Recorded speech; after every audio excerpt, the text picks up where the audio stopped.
Hi guys, welcome to my channel. இது வரைக்கும் என்னோட சேனலை சப்ஸ்கிரைப் பண்ணாதவங்க சப்ஸ்கிரைப் பண்ணி விடுங்க. பக்கத்தில் உள்ள பெல் பட்டனை கிளிக் பண்ணி விடுங்க. இன்றைக்கி நாம் ரொம்ப ஹெல்த்தான ஒரு ஃபுட் தாங்க பார்க்க போகிறோங்க. ப்ரோட்டீன் அடங்கிய ஒரு சத்தான ஒரு கிழங்கு தாங்க இது. சக்கரவள்ளி கிழங்குன்னு சொல்லுவாங்க. எங்கள் ஏரியாவில் இதாங்க சீனி கிழங்கு. இது வந்து நல்ல இனிப்பாக இருக்குங்க. இந்த கிழங்கு சாப்பிடும்போது உடம்புக்கு ரொம்ப நல்லதுங்க. இந்த வீடியோ உங்களுக்கு பிடிச்சிருந்தா மறக்காமல் லைக் பண்ணுங்கள், ஷேர் பண்ணுங்கள், கமெண்ட்ஸில் போட்டு விடுங்க.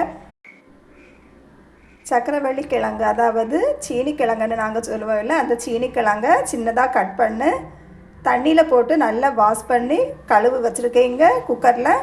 இப்போ இதில் கொஞ்சமாக தண்ணீர் சேர்த்து ஒரு 3-4 விசிலில் ஆஃப் பண்ணி எடுக்கலாங்க. தேவையான அளவு தண்ணீர் சேர்த்துக்கோங்க.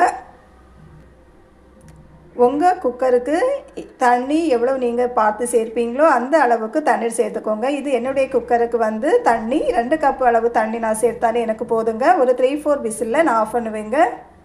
கிழங்கு நல்லா வெந்திருக்குங்க. தண்ணி தேவையான அளவு கொஞ்சமாக பார்த்து சேர்த்துக்கோங்க. கொஞ்சமாக உப்பு சேர்த்துக்கோங்க.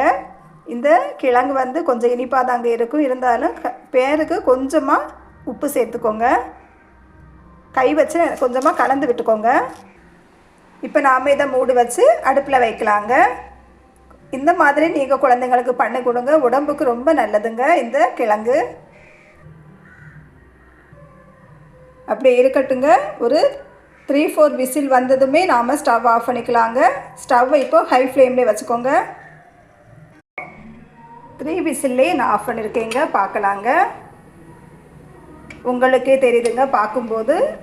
அந்த சக்கரவள்ளி கிழங்கு, அதாவது சீனி கிழங்குன்னு நாம் சொல்லுவோம் இல்லை, அந்த சீனி கிழங்கு நல்லா வெந்திருக்குங்க. தோலெல்லாம் நல்லா அடர்ந்திருக்கு. பார்க்கும்போது உங்களுக்கு தெரியுதுங்க. நீங்களும் இதே மாதிரி ட்ரை பண்ணி பாருங்கள். உடம்புக்கு ரொம்ப நல்லதுங்க. இதில் ப்ரோட்டீன் சத்து நிறைஞ்சிருக்குங்க. சின்ன குழந்தைங்களுக்கு கூட நிறைய சாப்பிட சொல்லுவாங்க சீனி கிழங்கு. குழந்தைங்களுக்கு இப்படி பண்ணி கொடுங்க, குழந்தைங்க ரொம்ப விரும்பி சாப்பிடுவாங்க. இப்போ நாம் இந்த தண்ணியில் வடிகட்டி எடுக்கலாங்க. அவ்வளவுதாங்க. சக்கரவள்ளி கிழங்கை நாம் நல்லா வேக வச்சு எடுத்துருக்கோங்க. வடிகட்டியாச்சுங்க. இப்போ பாருங்கள், நல்லா வெந்திருக்குங்க. சாப்பிடும்போது நல்ல இனிப்பாக நல்ல டேஸ்ட்டாக இருக்குங்க. வாவ்! நீங்களும் இதே மாதிரி பாருங்கள். சீனி கிழங்கு வாங்கி குழந்தைங்களுக்கு அவிச்சு கொடுங்க. இந்த வீடியோ உங்களுக்கு பிடிச்சிருந்தால் மறக்காமல் லைக் பண்ணுங்கள், ஷேர் பண்ணுங்கள், கமெண்ட்ஸில் போட்டு விடுங்க. உடம்புக்கு ரொம்ப நல்லதுங்க. உடல் ஆரோக்கியத்தை பாதுகாக்க இதே மாதிரி சீனி கிழங்கு கடையில் விற்குங்க, மார்க்கெட்டில் விற்குங்க. நீங்கள் வாங்கி குழந்தைங்களுக்கு பயன்படுத்தி கொடுங்க. நல்லா இனிப்பாக இருக்குங்க. குழந்தைங்களுக்கு இது நல்லா விரும்பி கொடுப்பாங்க.